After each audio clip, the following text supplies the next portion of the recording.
우리 앞뒤 좌우에 계신 분들과 좀 거리가 멀더라도 눈빛으로 인사하면서 교제했으면 좋겠습니다. 반갑습니다. 축복합니다.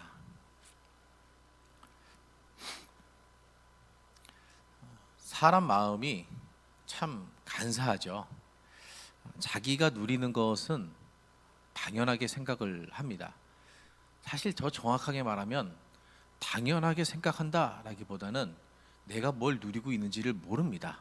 너무 자연스럽고 나한테 불편한 게 없으면은 그 불편하지 않은 부분에 대해서는 있는지 없는지를 내가 신경을 못 써요. 그런데 조금 상황이 바뀌면 그렇지 않습니다. 내가 베푸는 것에 대해서는 당연하지 않다 생각을 해요. 누군가에게 내가 무엇을 주어서 그 사람이 누리게 되었다면 꼭 나에게 감사하기를 바라는 거죠. 내가 누리는 것에 대해서 감사하는 것이 쉽지 않은 이유가 뭐냐? 뭐가 있는지를 모르니까 감사를 못하는 거예요. 너무 당연해서. 그런데 다른 사람이 누리는 것을 보면 왜 감사를 못하냐? 특히 그것이 나에게서 흘러간 것이라면 더더욱 감사하지 않는 태도에 대해서 불만을 품거나 또 지적을 하기도 하지 않습니까? 사람들은 또 내가 누리고 있는 것들을 누군가 다른 사람은 누리지 못할 수도 있다는 사실에 대해서도 굉장히 둔감합니다. 잘 몰라요. 조금 더 정확하게 말하면 내가 뭘 누리는지를 모르니까 다른 사람이 뭐가 불편할지를 생각하지 못합니다. 나한테는 하나도 불편하지 않기 때문에 이런 것들이 누군가에게 불편할 것이라는 상상조차 해본 적이 없거든요. 그래서 일부러 깨닫지 않으면, 배우지 않으면 대부분 모르고 지나가는 것이 참 많습니다. 제가 교회에서 목회를 하다 보니까 이게 나쁜 마음이 있어서가 절대로 아니거든요. 굉장히 그냥 사람이 자연스럽게 그렇게 되더라고요. 굉장히 경제적으로 어려움이 없는 좀 부유한 분들이 모인 소그룹 모임이 있었어요. 근데 여기에는 경제적으로는 조금 형편이 어려운 집사님 가정이 함께 하고 있었는데 누구도 이분을 따돌릴 생각도 없고 이분을 무시하는 생각도 없습니다. 그런데 자신들에게는 전혀 불편하지 않으니까 이번에 뭐 주말에 이런 것들을 해보자, 다음 휴일에는 우리 목장 식구들끼리 소그룹 식구들끼리 이런 걸 해보는 게 어떨까, 이번 모임 끝나고 저기 가서 식사하는 게 어떨까, 자연스럽게 이야기를 하는데 그게 형편이 좀 어려운 분에게는 참 입으로 꺼내기도 그렇고 너무 힘든 거예요. 그래서 상담을 하시더라고요. 목사님, 저 그 소그룹에는 더 이상 있지를 못하겠습니다. 왜 그렇습니까? 문제가 있습니까? 특별히 뭐 문제가 있다기보다는 제가 이거를 입으로 내기도 그렇고 다른 분들이 딱히 잘못한 것도 아니고 좀 그렇습니다. 얘기를 하시더라고요. 이게 참 어려운 문제예요. 쉬운 문제가 아닙니다. 그분들이 조금도 나쁜 마음이 없거든요. 그런데 자신들에게는 너무 자연스럽고 익숙한 것이다 보니까 누군가 다른 사람은 그렇지 않을 수도 있다는 것이 잘 안 느껴지는 거예요. 여러분, 이 예배 시간에도 마찬가지입니다. 예배를 드릴 때 영상이 아무 문제 없이 잘 나오고 소리가 불편하지 않게 잘 들리면은 방송실에서 누군가가 이 사역을 하고 있다는 사실조차 여러분은 깨닫지 못합니다. 뭐 깨닫지 못한다기보다는 생각할 이유가 없어요. 그런데 소리가 잘 안 들린다거나 아니면은 뭐 삐 하는 소리가 들린다거나 뭐 가사가 빨리빨리 안 나온다거나 영상이 껌뻑껌뻑 한다거나 이러면 방송실이 있구나, 우리 교회에도 방송실이라는 게 있구나, 그때서야 방송실의 존재를 느끼게 되는 거예요. 제가 전도사 시절부터 오랫동안 교회 방송실의 사역을 같이 하고 있었는데요, 그런 것들을 참 많이 느꼈습니다. 아무 일도 안 일어나는 것 같으면은 방송실에 굉장히 잘하고 있다라고 여러분이 생각하시면 돼요. 뭔가 조금 불편한 게 있으면은 그제서야 이런 게 있었구나라고 느끼는 게 사람의 자연스러운 본성이라는 거예요. 턱을 넘어가는 것을 위해서 길에는 이제 경사로가 있어요. 인도와 보도 사이, 그 차도 사이에 경사로가 있어요. 특히 이제 모서리 같은 데 보면은 이렇게 낮게 경사로가, 특히 횡단보도 같은데 길을 건너야 하는 지점에는 항상 그런 게 있지 않습니까? 이게 걷는데 불편하지 않은 분들에게는 아무 문제가 안 됩니다. 근데 그게 왜 있는지도 모르고 거기를 왜 막으면 안 되는지도 모르고 그냥 그렇게 지나가요. 그런데 보행에 어려움을 겪으시는 분들에게 있어서는 그게 있고 없고가 너무 큰 차이예요. 거길 지나갈 수 있냐 없냐의 문제가 되는 거죠. 보도블럭 사이에 끼워놓은 노란색 점자 블럭이 있지 않습니까? 이 점자 블럭이 깨어졌다든지 아니면 엉뚱한 방향에 있다든지 아니면 뒤틀려져 있다든지, 우리는 그런 것들을 지나가면서도 조금도 불편하게 생각하지 않아요. 문제라고 생각하지는 않습니다. 그런데 시각장애인에게는 그것이 어디에서 어디로 이동을 할 수 있느냐 없느냐를 결정짓는 굉장히 심각한 문제가 되는 거죠. 우리에게 불편하지 않은 것을 불편하게 여기는 사람들, 그 사람들은 우리 눈에 잘 들어오지 않아요. 누가 이런 것들을 가지고 불편해할까? 이런 게 잘 안 보입니다. 그런데 반면에 내가 가지지 못한 것을 가진 사람, 내가 불편하게 여기는 것이 하나도 불편하지 않은 사람, 이런 사람들은 우리 눈에 참 잘 띕니다. 엄청 잘 보여요. 내가 갖지 못한 것을 가진 사람은 내 눈에 그렇게 빨리 보입니다. 특히 내가 그걸 가지고 싶어 하면 가지고 싶어 할수록 더 내 눈에 잘 보여요. 제 아이가 종종 그럽니다. 친구 누구는 뭘 가지고 있다, 뭘 가지고 있다. 포켓몬 카드 뭐 이런 게 있습니다. 포켓몬스터라는 그 애니메이션 그 캐릭터가 있는 애들 갖고 노는 그 종이 카드 같은 게 있어요. 뭐 걔는 무슨 뭘 갖고 있고 몇 장이 있고 뭐 딱지가 몇 개가 있고 막 얘기를 합니다. 게임이 뭐가 있고 막 얘기를 해요. 그러면 물어봅니다. 그러면 네 친구들은 네가 가지고 있는 걸 다 가지고 있냐? 그건 또 아니잖아요. 다른 친구는 없는 것이 저희 아이한테 있을 수도 있고 저희 아이한테 없는 것이 다른 친구들에게는 있을 수도 있어요. 그런데 자기한테 있는 걸 다른 친구들이 가지고 있는지 없는지는 관심이 없습니다. 근데 다른 친구가 있는데 나한테 없다, 그러면 그거는 너무너무 심각한 문제가 되는 거예요. 애만 그런 게 아니라 어른들도 다 똑같잖아요. 내가 가지지 못한 것을 누군가가 가지고 있다면 부럽지 않습니까? 그건 눈에 잘 보이지 않습니까? 그래서 우리는 항상 위를 기준으로 삼습니다. 내 기준이 항상 나보다 위에 있어요. 내가 가지지 못한 것, 지금의 나보다 더 나은 것, 그런 것이 내가 인생의 기준으로 삼는 목표, 이런 것들이 된다는 거예요. 그러니 어떻겠습니까? 감사하는 게 쉽겠습니까? 어렵겠습니까? 감사가 그래서 어려운 거예요. 감사는 우리 인생의 본성이 항상 나보다 위를 기준으로 삼기 때문에 어려운 거예요. 안 보이거든요. 내가 당연히 가지고 감사해야 될 것들은 잘 보이지 않고 가지지 못해서 감사하지 못할 것들이 자꾸 보이거든요. 그러다 보니까 우리는 감사하라 그러면 억지로 감사할 이유를 찾습니다. 자연스럽게 저절로 감사가 나온다기보다는 감사할 이유를 막 찾아내요. 감사하라 그러니까 이유가 뭘까? 감사를 뭘 감사해야 될까? 그러면 거기서 비교가 나옵니다. 그래도 이것보다는 내가 나으니까, 저 사람보다는 내가 나으니까, 내 형편이 과거보다는 나으니까, 내가 이렇게 될 수도 있었는데 그 정도는 아니니까, 이렇게 다른 사람과 나를 비교하고 나의 과거와 지금을 비교하고 또 내 자신의 처지가 어땠을까 하는 어떤 가정을 세워놓고 그거랑 비교를 하기도 한다는 거예요. 어려움에도 감사한다. 이건 진짜 대단한 거 아닙니까? 저는 정말 대단하다고 생각합니다. 자신의 삶에 생각해보면 어려운 것밖에 없고 힘든 것밖에 없는데도 불구하고 불편한 상황들밖에 없고 안 좋은 일이 생겼음에도 불구하고 감사한다. 대단해요. 그런데 그 감사를 잘 들여다보면은 더 큰 어려움을 겪지 않아서 감사합니다. 이럴 때 많아요, 우리. 솔직히 그렇죠. 그럴 때 많지 않습니까? 근데 한 번만 더 생각해 볼까요? 거기서 더 나빠지면 어떻게 되겠습니까? 하나님, 제가 지금 어려운 일이 생겼지만 사실 더 어려워질 수도 있었는데 그래도 이 정도인 게 감사합니다. 근데 그 정도에서 멈추지 않고 조금 있다가 정말 더 나빠져서 내가 비교했던 그 나쁜 상황, 더 나쁜 상황이 내가 되어버린다면 그럼 어떻게 될까요? 나는 감사할 이유가 사라질까요?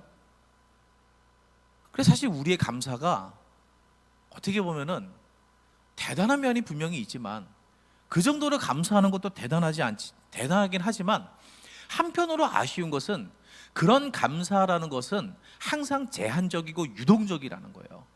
어떤 조건에 묶여있기 때문에 제한적이고 조건이 바뀌면 감사의 내용도 바뀌어야만 하기 때문에 유동적이라는 겁니다.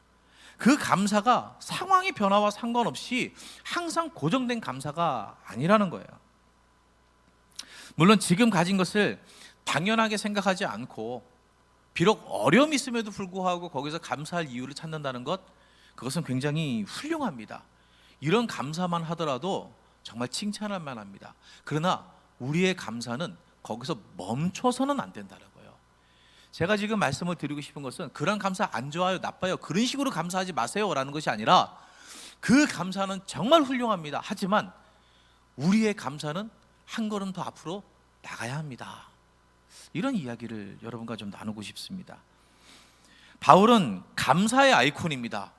사실 바울을 감사만 묶어서 야, 감사하면 바울, 그런 생각을 해본 적이 저는 별로 없었어요. 여러분 어떤지 모르겠습니다. 저는 지금까지 신앙생활하면서 바울과 감사에 대해서 이야기하는 설교나 성경공부 뭐 이런 이야기를 많이 듣기는 했지만, 바울하면 감사다, 감사하면 바울이다, 이 정도로 바울을 감사의 아이콘으로 칭찬하는 경우는 거의 못 봤던 것 같아요. 성경 전체를 통해서 가장 적극적으로 감사를 표현한 사람, 그 사람이 바울입니다. 신약 성경에는 감사를 고백한 내용이 65회 정도 나옵니다. 은유로 표현할 수도 있고요, 뭐 이렇게 둘러서 이야기할 수도 있는데, 노골적으로 감사를 표현한 내용이 65회라는 거예요. 근데 그 중에서 48번, 48회가 바울의 편지에 나옵니다. 바울이 기록한 서신서에 거의 대부분의 감사 고백이 담겨 있어요. 먼저 이 내용을 보면 바울은 스스로 자신의 상황에 대해서 감사할 수 있는 사람이었어요.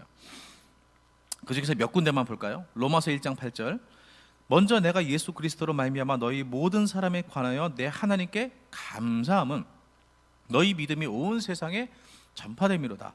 고린도전서 1장 4절, 그리스도 예수 안에서 너희에게 주신 하나님의 은혜로 말미암아 내가 너희를 위하여 항상 하나님께 감사하노니. 에베소서 1장 16절, 내가 기도할 때 기억하며 너희로 말미암아 감사하기를 그치지 아니하고. 빌립보서에서는 내가 너희를 생각할 때마다 나의 하나님께 감사한다. 골로새서 1장 3절에서도 우리가 너희를 위하여 기도할 때마다 하나님 곧 우리 주 예수 그리스도의 아버지께 감사하노라. 데살로니가전서 1장 2절, 우리가 너희 모두로 말미암아 항상 하나님께 감사하며 기도할 때 너희를 기억함은. 디모데전서 1장 12절, 나를 능하게 하신 그리스도 예수 우리 주께 내가 감사함은 나를 충성되이 여겨 내게 직분을 맡기심이니. 이 외에도 너무너무 많은 구절에서 바울은 아주 구체적으로 감사라는 표현을 써서 고백을 해요. 바울은 자신의 어떤 스스로 감사를 할 뿐만 아니라 성도들을 향해서도 당신들 감사해야 합니다, 이렇게 명령까지 합니다. 에베소서 1장 4절에는 누추함과 어리석은 말이나 희롱의 말이 마땅치 아니하니 오히려 감사하는 말을 하라. 데살로니가전서 5장 18절, 범사에 감사하라. 이것이 그리스도 예수 안에서 너희를 향하신 하나님의 뜻이니라. 골로새서 3장 17절, 또 무엇을 하든지 말에나 일에나 다 주 예수의 이름으로 하고 그를 힘입어 하나님 아버지께 감사하라. 바울은 이 내용을 통해서 뭘 이야기하고 있는 거죠? 나는 하나님께 감사합니다. 그리고 여러분도 하나님께 감사하십시오. 이런 감사의 특징이 있다면, 바울의 감사의 특징이 있다면 자신과 타인을 위해서 감사하고 있다는 거예요. 바울은 먼저 자신의 삶에 부어진 하나님의 은혜에 감사했습니다. 또한 자신과 관계를 맺고 있는 여러 사람들과 공동체로 인해서 감사했어요. 누구를 생각하면 감사한 거예요. 어느 교회를 생각하면 감사한 거예요. 그냥 나만 봐서 감사한 것이 아니라 다른 사람들을 봐도 너무너무 감사한 거예요. 참 감사가 깊지 않습니까? 이런 사실을 바울은 조금도 부끄러워하지도 않고 쑥스러워하지도 않고 당당하게 또 적극적으로 표현합니다. 심지어 바울의 감사는 상황도 가리지 않아요. 어떤 상황에서도 감사합니다. 바울은 옥에 갇혀서도 감사했죠. 빌립보에서 복음을 전하던 중에 귀신 들린 여종을 고쳐준 선한 일을 했어요. 근데 그것 때문에 매를 맞고 감옥에 갇혔습니다. 그때 무엇을 했습니까? 바울과 실라가 감옥 안에서 찬양하며 기도했습니다. 찬양하며 기도했다는 게 어떤 뜻일까요? 하나님께 영광을 돌린다는 거예요. 하나님께 영광을 돌린다는 것이 그가 감사했다는 이야기입니다. 조용히 저쪽 구석에서 아니에요. 모든 사람들이 그 안에 있는 죄수들이 다 들을 수 있을 만큼 큰 소리로 감옥에 갇힌 처지임에도 불구하고 오히려 하나님 앞에 감사했던 사람이 바울입니다. 그럼 이렇게 바울이 감사할 수 있었던 이유는 그가 하는 일들이 잘 됐기 때문일까요? 형통했기 때문입니까? 사실 우리가 잘 아는 것처럼 바울의 삶은 별로 형통하지 않았습니다. 성경의 인물들을 너무너무 사랑하기 때문에 자신의 별명 또는 뭐 영어식 이름 이렇게 사용하는 경우들이 참 많이 있습니다. 바울이라는 이름도 인기가 많아요. 뭐 영어식으로 폴이라고 하든지 아니면 한국어식 발음으로 바울이라고 하든지 자신의 이름을 바울이라고 불러요. 본명이 있는데도 불구하고 바울이라는 이름으로 활동하시는 분들도 굉장히 많죠. 그분들에게 좀 죄송스러운 표현이지만 저는 그러고 싶지 않습니다. 그 이름을 사용한다는 것은 그분의 삶을 본받고 싶다. 그분의 삶의 흔적을 따르고 싶다. 아니 목사님 왜 그러고 싶지 않습니까? 당연히 바울 같은 삶을 살아야죠. 물론 맞아요. 저도 알아요. 그런 삶을 사는 것이 목사로서 당연한 목표여야 되는 것도 압니다. 근데 솔직히 두려워요. 고난으로 점철된 인생 아닙니까? 너무너무 고생스럽잖아요. 가는 길마다 얼마나 고생을 많이 합니까? 그래서 사실 그 이름을 내가 사용하며 그 삶을 따라가기를 내가 간절히 바란다? 이게 마음에 그냥 확 울컥 올라오는 그런 즐거움이 아니고 주님 정말 그러셔야겠습니까? 사실 이런 생각이 들 정도로 바울은 그렇게 힘든 인생을 살았습니다. 그가 하는 일이 모든 사람이 부러워할 만큼 앞길이 뻥뻥 뚫린 삶이 아니었다는 거예요. 바울이 고린도 교회에 보내는 편지에서 이렇게 고백합니다.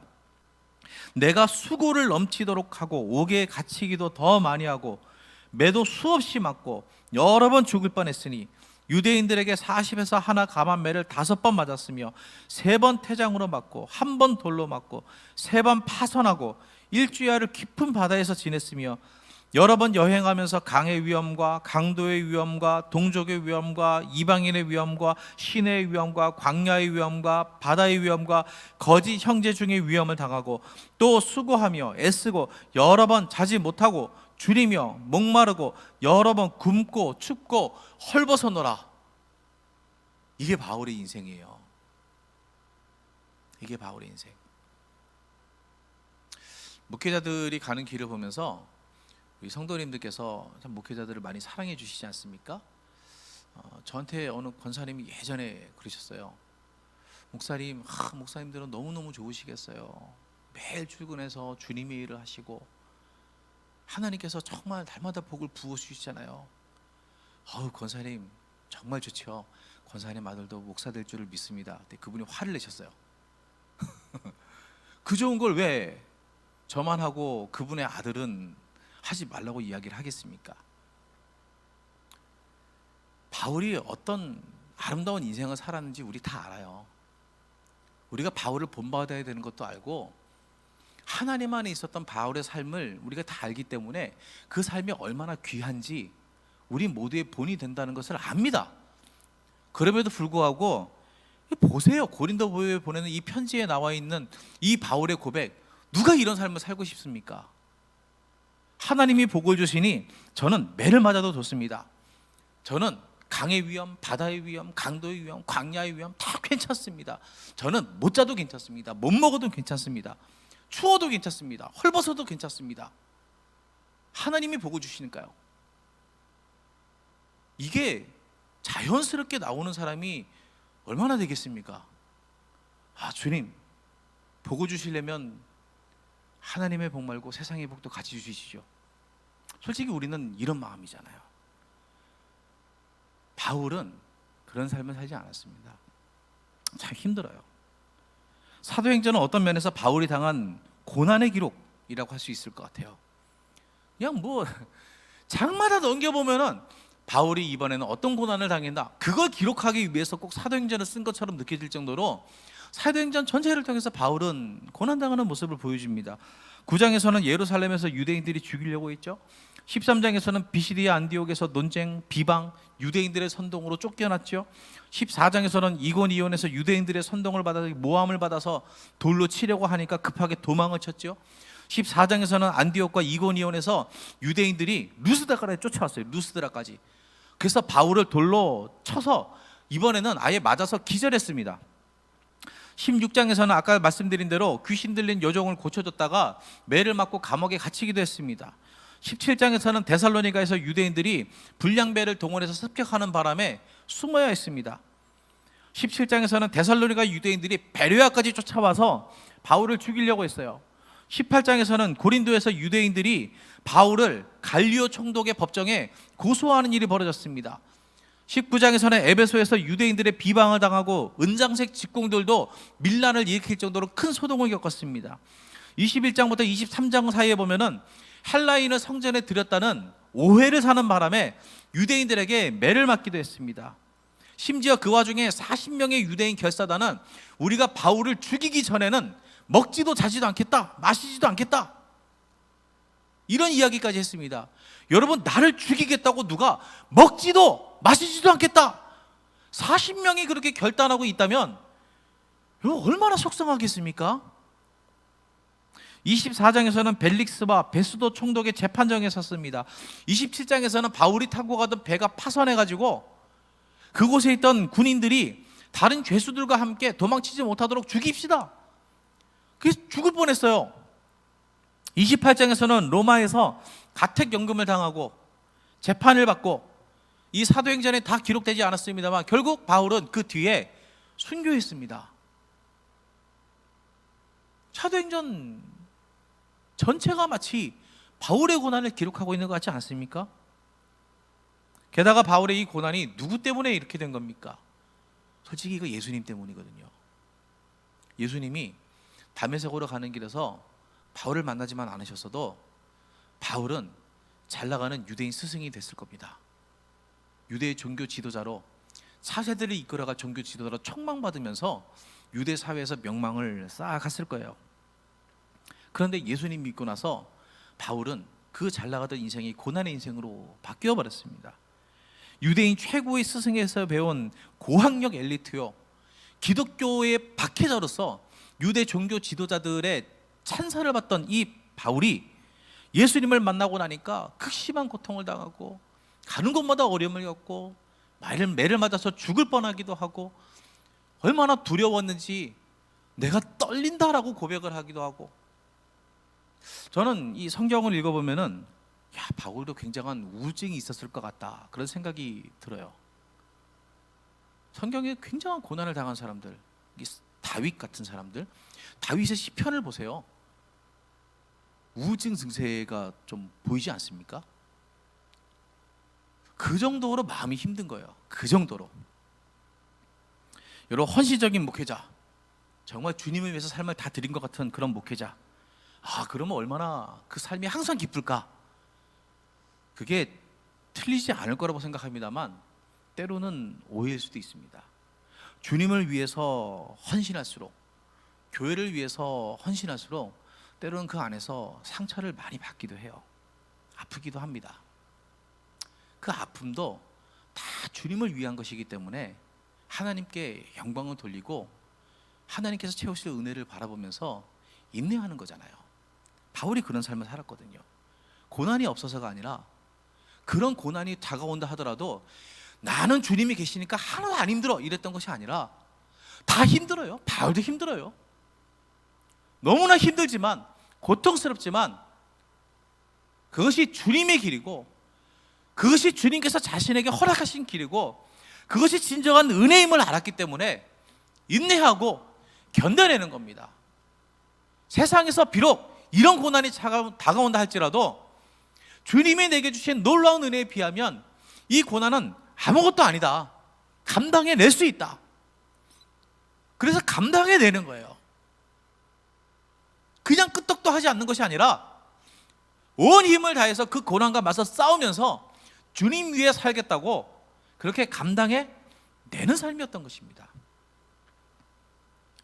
어떻게 보면 불평하고 원망하는 것들이 좀 당연한 것처럼 보이지만 오히려 바울은 감사의 아이콘이 됐어요. 감사의 아이콘. 먼저 바울에게는 구원에 대한 감사가 있었기 때문에 그래요. 로마서 7장에서 바울은 내 속사람으로는 하나님의 법을 즐거워하되 내 지체 속에서 한 다른 법이 내 마음의 법과 싸워 내 지체 속에 있는 죄의 법으로 나를 사로잡는 것을 보는도다. 오호라, 나는 곤고한 사람이로다. 이 사망의 몸에서 누가 나를 건져내랴. 우리 주 예수 그리스도로 말미암아 하나님께 감사하리로다. 곤고하다는 거예요. 자신도 곤고해요. 육신을 가지고 사는 동안에 그의 삶이 곤고하다는 것을 부정할 수 없습니다. 그래서 누군가에게 간절히 도움을 구하는 거예요. 제발 나 좀 건져달라. 이 사망의 몸에서 누가 나를 좀 건져달라. 그리고 바로 이어지는 내용이 무엇입니까? 주 예수 그리스도에게 내가 감사합니다. 그분으로 말미암아 하나님께 감사합니다. 그분이 나를 구원하신 분입니다.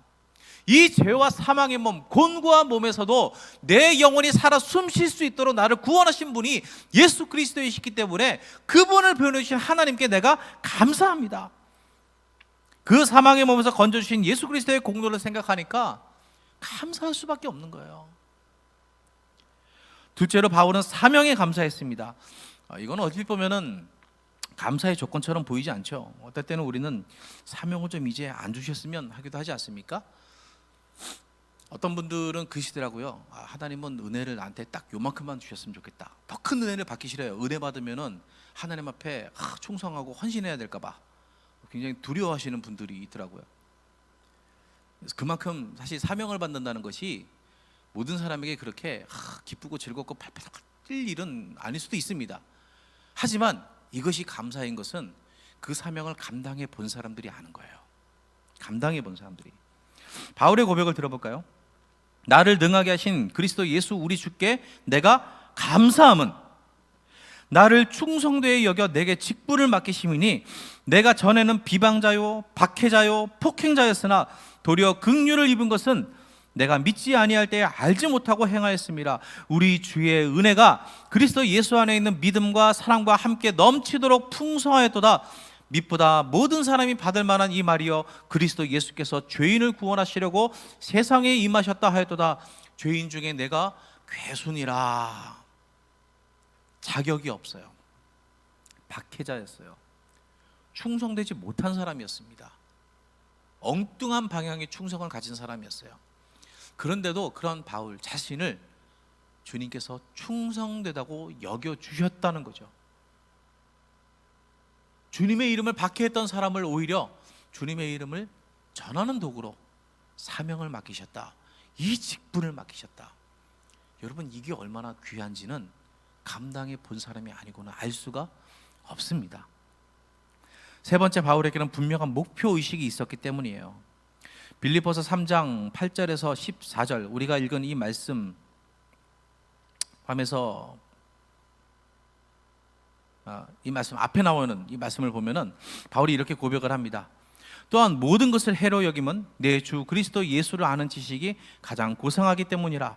내가 그를 위하여 모든 것을 잃어버리고 배설물로 여김은 그리스도를 얻고 그 안에서 발견되려 함이니 내가 가진 의는 율법에서 난 것이 아니요 오직 그리스도를 믿음으로 말미암은 것이니 곧 믿음으로 하나님께로부터 난 의라.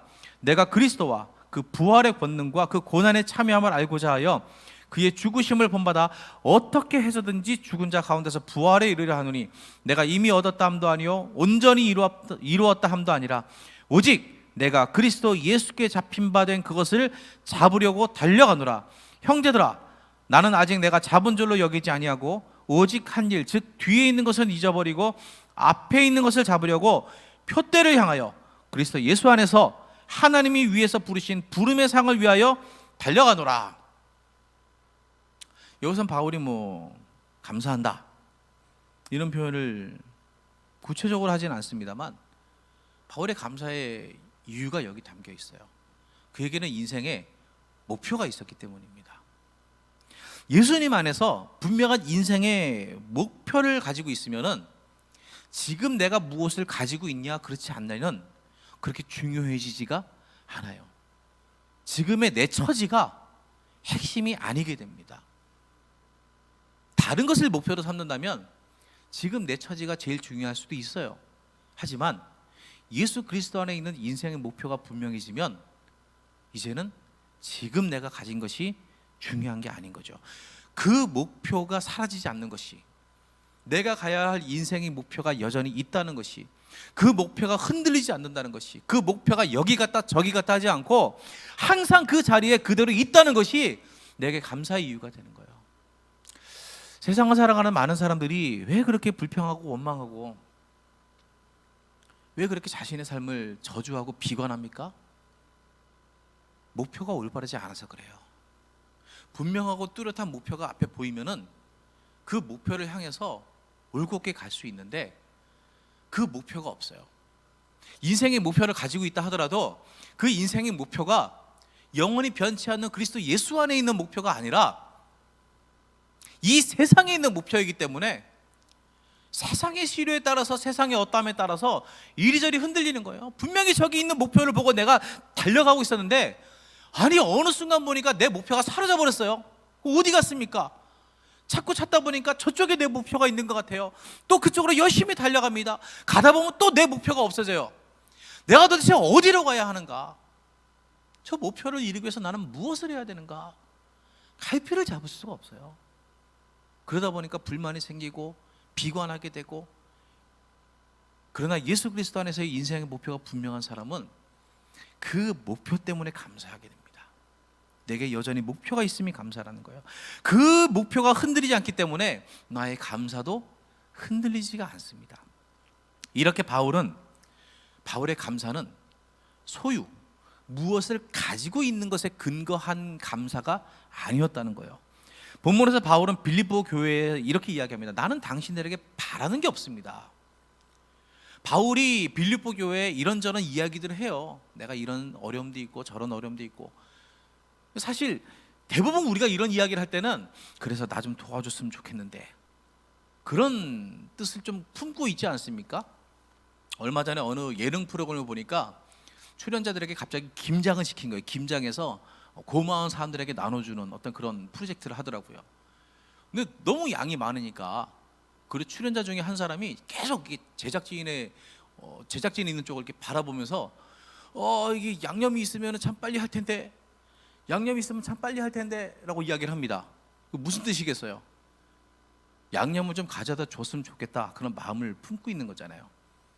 대부분 우리는 무엇인가 좀 힘들다, 좀 이런 게 필요하다 이야기할 때는 이 이야기를 듣는 사람이 나한테 그거 좀 줬으면 좋겠다, 그런 이야기를 하고 있는 거예요. 근데 바울이 빌립보 교회가 오해하지 않도록 이야기합니다. 나는 당신들에게 무엇을 원해서 이런 이야기를 하는 게 아닙니다. 나는 무엇인가 채워져야만 하는 사람이 아닙니다. 내가 지금 궁핍하기 때문에 하는 말이 아닙니다. 바울이 뭐라고 이야기합니까? 나는 풍부와 비천, 어느 쪽에도 처할 줄 아는 모든 비결을 다 배웠습니다. 얼마나 가졌냐? 내게 지금 얼마나 여유가 있냐? 내가 지금 여행을 더 할 만한 재력이 지금 있는가? 내가 지금 활동을 할 만한 환경이 갖추어져 있는가? 이런 것들 나에게 중요하지 않습니다.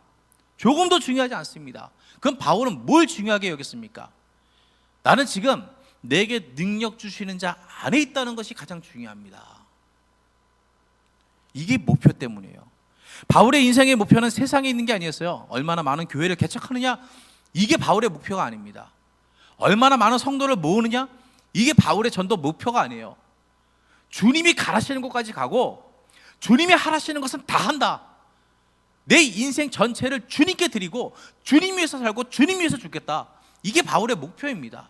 이 목표가 흔들리지 않으니까 내가 그분 안에만 있으면은 그분이 내게 모든 것을 주신다, 이런 고백이 나오는 거예요. 내가 무엇을 가지는가가 아니라 내게 그 인생의 목표를 주신 주님께서 나에게 모든 것을 허락하신다. 필요한 것들은 다 주신다. 이 고백이 바울에게 있는 겁니다. 바울이 달리 풍부와 비천의 비결을 배운 것이 아니라 주님이 원하시면 풍부할 때는 풍부 풍부한 것을 가지고 일하시고 주님이 원하시면 비천할 때 그 비천함을 통해서도 일하시더라. 이걸 배운 거예요. 나의 어떠함이 아니라 주님의 어떠함에 승패가 달렸기 때문에 나는 나의 어떠함을 가지고 이러니 저러니 하지 않겠다. 나는 그저 주님 안에 있는 것만 생각하겠다. 그래서 바울이 감사할 수 있었던 겁니다. 주님 안에 있었기 때문에. 그냥 그의 삶을 눈에 보이는 대로만 평가하면 뭐 죽을 수밖에 없잖아요. 죽고 싶은 삶이잖아요. 하지만 바울은 자신과 자신이 처한 환경이 아니라 자신이 가야 할 길을 가게 하시는 그 능력 주시는 분 예수 그리스도를 바라보았습니다. 그래서 감사할 수 있는 거예요. 이 감사가 바울을 살렸어요. 죽겠다. 데살로니가에 있었던 그 일로 인해서 바울은 고린도에 있는 동안에 편지에 그렇게 씁니다. 정말 나는 두렵고 떨립니다. 그리고 데살로니가에서 온 좋은 소식을 들은 다음에 데살로니가에 편지를 보내면서 그렇게 씁니다. 당신들에 대한 좋은 소식을 들으니 이제는 내가 살겠습니다. 정말 죽을 것 같았는데 이제는 살겠습니다. 이게 바울을 살린 거예요. 감사가 바울을 살린 겁니다. 어렵죠. 우리 인생은 원래 어렵습니다. 근데 요즘 더 어려워졌잖아요. 사방에서 죽겠다, 못 살겠다 이런 소리가 들립니다. 정말 별로 살고 싶지 않을 수도 있어요. 하지만 우리를 살리는 게 있어요. 우리를 살려내는 게 있습니다. 우리가 뭘 많이 가져서가 아니라, 더 나쁜 환경에 처하지 않아서가 아니라 예수님께서 우리를 살리고 구원하셨기 때문에, 우리에게 아무 자격도 없는 우리에게 주님을 위해서 살 수 있도록 사명을 맡기셨기 때문에 우리의 인생의 목표를 세상의 헛된 것에 두지 않고 이리저리 움직이는 것에 두지 않고 변하지 않는 주님에게 고정시킬 수 있게 하셨기 때문에 우리는 감사할 수 있습니다. 그리고 그 감사가 우리를 살리는 거예요. 여러분, 죽겠다 그런 생각이 들 때 내 인생의 목표는 어디 있는가를 다시 생각하시기 바랍니다. 나를 구원하신 주님을 다시 바라보시길 바랍니다. 아무 자격도 없는 나에게 주님 위에 살라고 불러주신 그 은혜를 기억하시기 바랍니다. 그리고 감사할 때 그 감사가 우리를 살릴 줄 믿습니다. 우리가 이 말씀을 묵상하면서 함께 기도하겠습니다.